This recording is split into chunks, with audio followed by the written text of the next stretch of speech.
Electrical devices can operate underwater based on several key principles. Firstly, IP rating devices are assigned an ingress protection rating to indicate their resistance to water and dust ingress. Devices with a higher IP rating are more suitable for underwater use. Secondly, encapsulation. Electrical components are sealed within a waterproof enclosure to prevent water damage. The enclosure may be made of rubber, plastic, or metal. Thirdly, insulation. Electrical wires are insulated to prevent leakage of current. The insulation is often made of polyvinyl chloride or rubber. Fourthly, water-resistant materials. Devices are made using water-resistant materials to prevent corrosion and ensure proper operation. When it comes to safety precautions for installation, firstly, a qualified electrician should perform all electrical work underwater. Secondly, ground fault circuit interrupters, or GFCIs, are installed to prevent electric shock by rapidly disconnecting power if an electrical fault occurs. Thirdly, bonding. All metal parts of the installation must be bonded together to provide a low resistance path for any stray current. Fourthly, waterproof junction boxes. Junction boxes must be waterproof and sealed to prevent water ingress.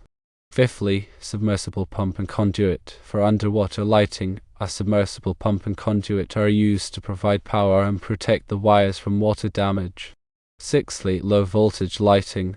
Underwater lighting typically uses low voltage, such as 12 volts or 24 volts, to minimize the risk of electric shock. Seventhly, restricted access. Access to electrical equipment underwater should be restricted to qualified personnel only. Additional safety tips include regularly inspecting electrical devices and replacing any damaged components, using non-corrosive fasteners and materials, keeping water intakes and outlets free of debris, testing GFCIs regularly to ensure proper functionality, and following all manufacturers' instructions for installation and maintenance. The IP rating, or ingress protection rating, is a crucial standard that classifies the degree of protection provided by electrical enclosures against intrusion from solid objects, dust, accidental contact, and water. The IP rating system is defined in IEC standard 60529. The rating typically has two digits, for example I68, where the first digit indicates the level of protection against solid objects, and the second digit indicates the level of protection against liquids. For the first digit, a rating of 0 means no protection against contact and ingress of objects, while a rating of 6 means dust-type protection. For the second digit, a rating of 0 means no protection against water ingress, while a rating of 8 means protection against prolonged immersion in water under pressure. For underwater electrical devices, a higher IP rating is essential to ensure that the device is protected from water damage and can operate safely and reliably. For example, a submersible pump used in a swimming pool might have an I68 rating, indicating that it is dust-tight and can withstand prolonged immersion in water under pressure. The encapsulation of electrical components is a critical technique used to protect sensitive electronic parts from environmental factors such as moisture, dust, and corrosion. Encapsulation involves sealing the electrical components within a protective enclosure made of materials like rubber, plastic, or metal. This enclosure acts as a barrier, preventing water from coming into contact with the components and causing damage. There are several types of encapsulation methods, including potting, molding, and conformal coating. Potting involves filling the enclosure with a liquid resin or epoxy, which then hardens to form a solid protective layer. Molding involves injecting molten plastic or rubber into a mold that surrounds the components. Conformal coating involves applying a thin layer of protective material to the surface of the components. The choice of encapsulation method depends on the specific requirements of the application, such as the level of protection needed, the operating temperature, and the size and shape of the components. Proper insulation of electrical wires is essential for preventing electrical shock and ensuring the safe operation of electrical devices. Electrical wires are typically insulated with materials like polyvinyl chloride or rubber, which have high dielectric strength and can withstand high voltages without breaking down. The insulation acts as a barrier, preventing the flow of current from the wire to the surrounding environment. Over time, insulation can degrade due to factors like heat, moisture, and physical stress.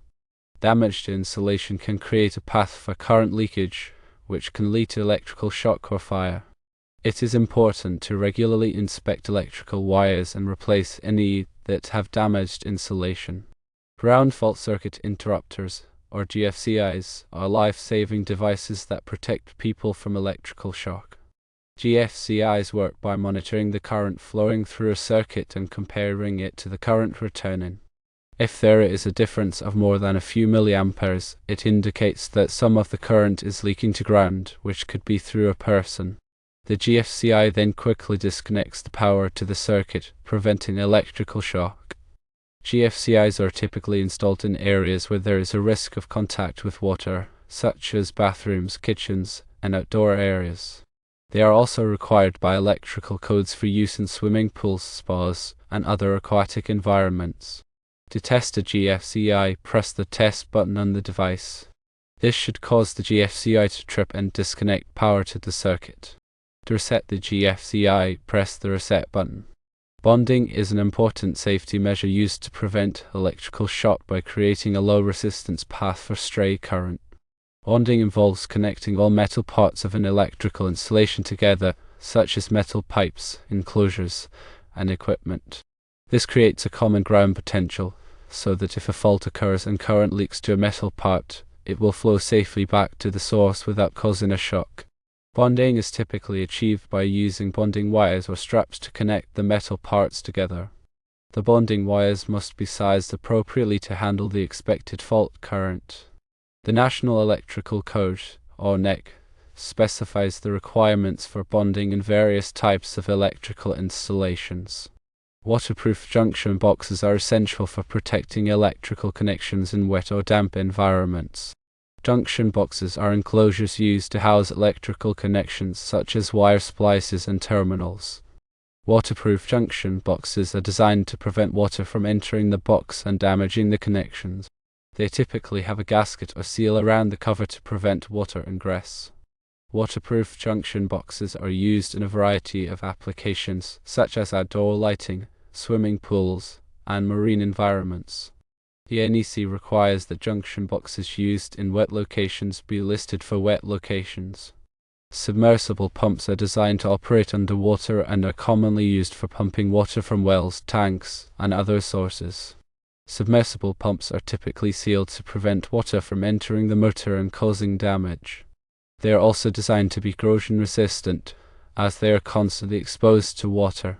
Submersible pumps are available in a variety of sizes and capacities depending on the application. When used for underwater lighting, a submersible pump can be used to circulate water and keep the lighting fixture cool. Conduit is a type of tubing used to protect electrical wires from damage. Conduit can be made of metal or plastic and is available in a variety of sizes and types. Conduit is typically used in areas where wires are exposed to physical damage, such as in industrial environments or outdoors. When used for underwater lighting, conduit can be used to protect the wires from water damage and corrosion.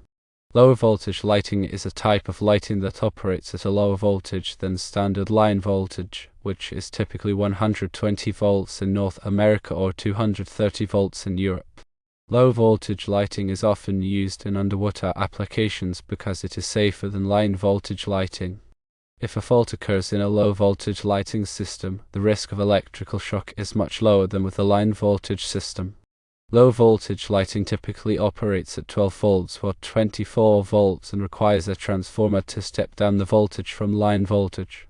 Restricted access to electrical equipment is an important safety measure used to prevent unauthorized personnel from coming into contact with energized equipment. Access to electrical equipment should be restricted to qualified personnel who have been trained in electrical safety procedures. This can be achieved by using locked enclosures, fences, or other barriers to prevent access. Warning signs should also be posted to alert people to the presence of electrical hazards. Regular inspection of electrical devices is essential for identifying potential problems before they lead to electrical shock or fire. Electrical devices should be inspected regularly for signs of damage, such as cracked insulation, loose connections, and corrosion. Any damaged component should be replaced immediately.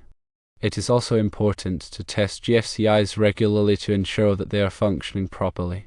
Non-corrosive fasteners and materials should be used in electrical installations to prevent corrosion and ensure the long-term reliability of the installation. Corrosion can damage electrical components and create a path for current leakage. Non-corrosive materials such as stainless steel, brass, and plastic are resistant to corrosion and should be used in areas where electrical equipment is exposed to moisture or other corrosive substances. Keeping water intakes and outlets free of debris is important for ensuring the proper operation of electrical equipment that uses water for cooling or other purposes. Debris can clog water intakes and outlets, which can reduce the efficiency of the equipment and cause it to overheat. Water intakes and outlets should be cleaned regularly to remove any debris. Testing GFCIs regularly is essential for ensuring that they are functioning properly and can protect people from electrical shock. GFCIs should be tested at least once a month by pressing the test button on the device. If the GFCI does not trip when the test button is pressed, it should be replaced immediately. Following all manufacturer's instructions for installation and maintenance is essential for ensuring the safe and reliable operation of electrical equipment.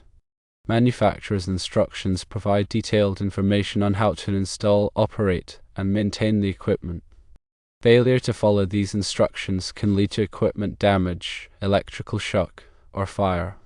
Always read and understand the manufacturer's instructions before working on any electrical equipment. The NEC, or National Electrical Code, is a widely adopted standard for the safe installation of electrical wiring and equipment in the United States. It is updated every 3 years to reflect changes in technology and best practices. The NEC covers a wide range of topics, including wiring methods, overcurrent protection, grounding, and equipment installation. It is important for electricians and other electrical professionals to be familiar with the NEC and to follow its requirements when installing electrical systems. Article 680 of the NEC covers the requirements for swimming pools, fountains, and similar installations. This article provides specific requirements for bonding, grounding, GFCI protection, and other safety measures to protect people from electrical shock in these environments. Some key requirements of Article 680 include the following: all metal parts of the pool structure, including the reinforcing steel, must be bonded together to create a common ground potential. All electrical equipment associated with the pool, such as pumps and lighting fixtures, must be grounded. GFCIs must be provided for all electrical outlets and equipment within a certain distance of the pool, and underwater lighting fixtures must be specifically listed for that purpose and must operate at a low voltage.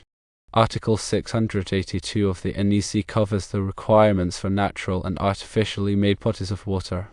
This article provides specific requirements for electrical installations in or near these bodies of water to ensure safety. Key considerations include the type of water, such as fresh water or salt water, as this affects the conductivity and corrosion potential, the location of the electrical equipment relative to the water, and the presence of any potential hazards, such as boats or swimmers. Specific requirements in Article 682 address wiring methods, grounding and bonding, overcurrent protection, and the use of ground fault circuit interrupters. The goal is to minimize the risk of electric shock and prevent electrical hazards in aquatic environments. When working with electrical devices underwater, several potential hazards must be considered. Firstly, electric shock. The most obvious hazard is the risk of electric shock, which can occur if a person comes into contact with energized electrical equipment while in the water. Secondly, corrosion. Water can cause corrosion of electrical components, which can lead to equipment failure and increased risk of electric shock. Thirdly, water damage. Water can damage electrical equipment, causing it to malfunction or fail. Fourthly, poor visibility underwater. Visibility can be limited, making it difficult to see and work on electrical equipment safely. Fifthly, entanglement. Divers and other personnel working underwater can become entangled in wires or equipment, which can be dangerous. In order to minimize these risks, several precautions should be taken. Firstly, use GFCIs. GFCIs can protect people from electric shock by quickly disconnecting power to the circuit if a fault occurs. Secondly, bond all metal parts. Bonding all metal parts of the installation together can create a low resistance path for stray current, reducing the risk of electric shock. Thirdly, use waterproof equipment. Use equipment that is specifically designed for underwater use and is properly sealed to prevent water damage. Fourthly, use low voltage lighting. Low voltage lighting is safer than line voltage lighting in underwater applications. Fifthly, provide adequate lighting. Provide adequate lighting to improve visibility and reduce the risk of accidents. Sixthly, use trained personnel. Use trained personnel who are familiar with electrical safety procedures and have experience working underwater. In summary, the safe operation of electrical devices underwater requires careful consideration of the principles of electricity, the properties of water, and the potential hazards involved. By following the safety precautions outlined above, it is possible to minimize the risks and ensure the safe operation of electrical equipment in aquatic environments. Remember that all electrical work should be performed by a qualified electrician who is familiar with the NEC and other applicable standards. Always prioritize safety and never take risks when working with electricity, especially in or near water.